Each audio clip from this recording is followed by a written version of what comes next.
wabarakatuh. Salam hormat Dewan Juri.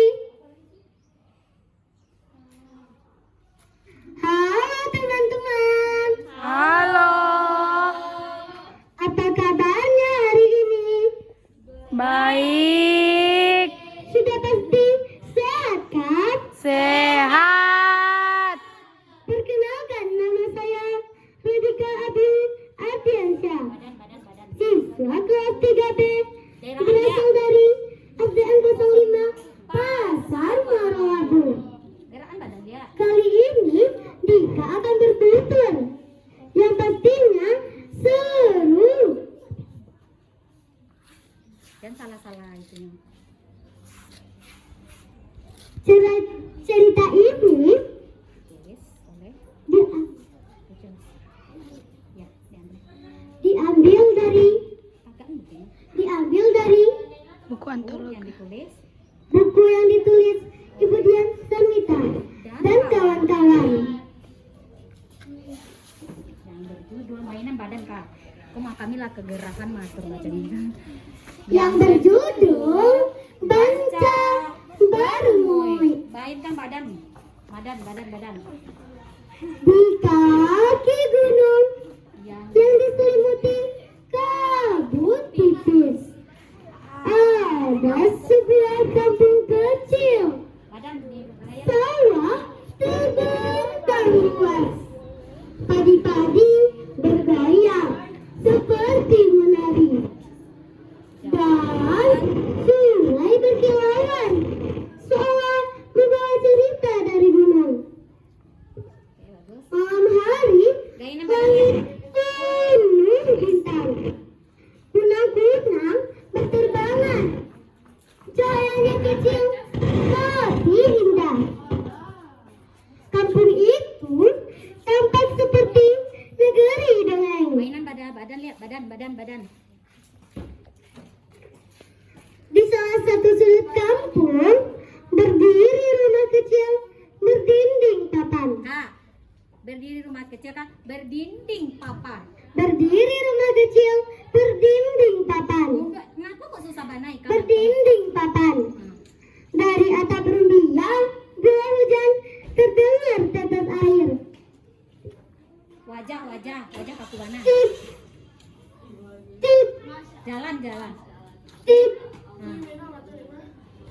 Rumah itu dihuni oleh seorang anak tua dan gadis muda yang bernama Imai. Teman, Imai, teman-teman. badan nikah tuh badan.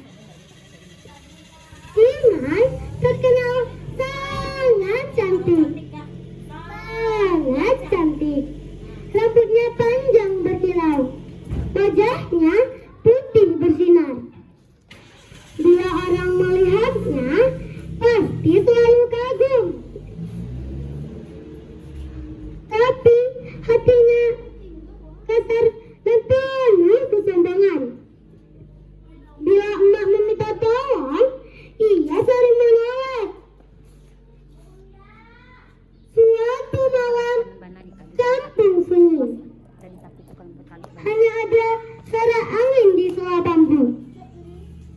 Dari dapur terdengar suara gaduh. Kring, kring, krang.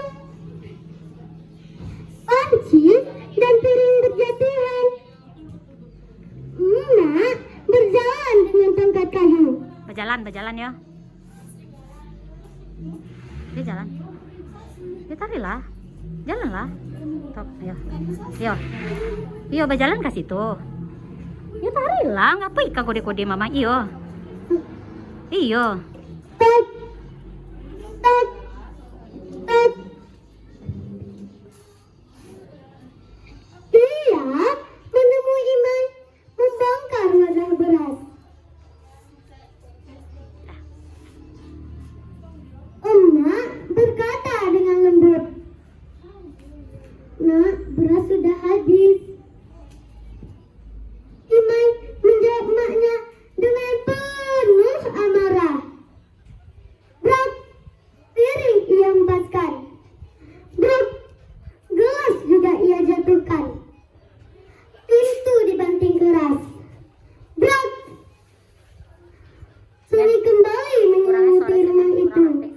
taruhnya.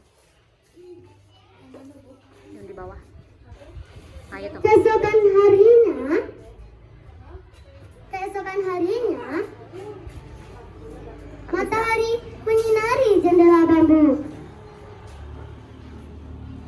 Terdengar suara ayam berkata, kukuruyuk, tuk tuk tuk tuk tuk, tuk tuk tuk tuk.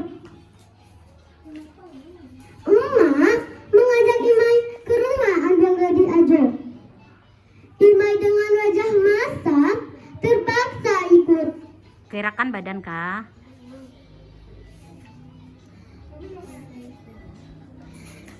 Di perjalanan, mereka melewati sawah, ladang, dan rumah-rumah penduduk. Terdengar suara riang anak-anak bermain layangan. Ibu-ibu menumbuk padi. Duk, duk, duk. Dan kerbau yang ditarik untuk dibawa pulang. Tiba-tiba semua orang berhenti memandang Imai. Terdengar bisikan kagum di udara. Wah, cantik sekali anak gadis itu.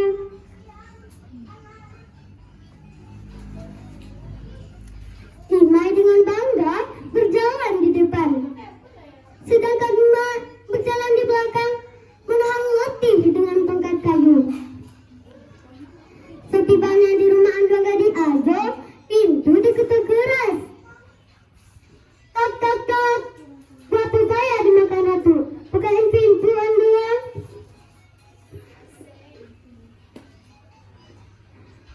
Imai masuk sendiri, sedangkan emak menunggu di luar. Imai berkata dengan manis,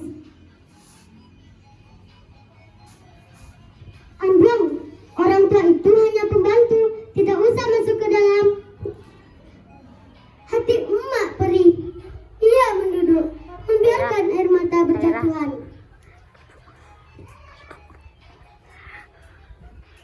Tapi ia tetap sabar. Hati emak semakin pedih ketika Imai melarang emak makan. Badan mainan. Yang disungguhkan Andang Gadi Ajo, Imai berkata, Andang, perempuan tua bangka itu hanya pembantu, tidak usah diberi makan. Kalau memang hendak memberi makan, beri saja makan dengan tempurung. Emak yang bagaikan disembar petir menahan diri agar air mata tidak berjatuhan. Tungkek nen. Tungkek lah tak bisa.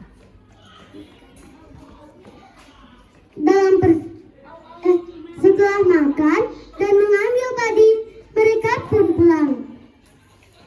Dalam perjalanan, emak memperingati Imai. Memperingatkan. Imai.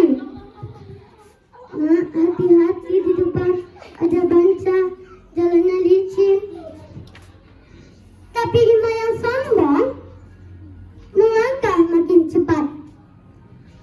Tiba-tiba tanah bergetar. Grup lumpur terbuka dan menelan langkahnya. Dur, Imai jatuh. Mak, tolong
Waalaikumsalam warahmatullahi wabarakatuh.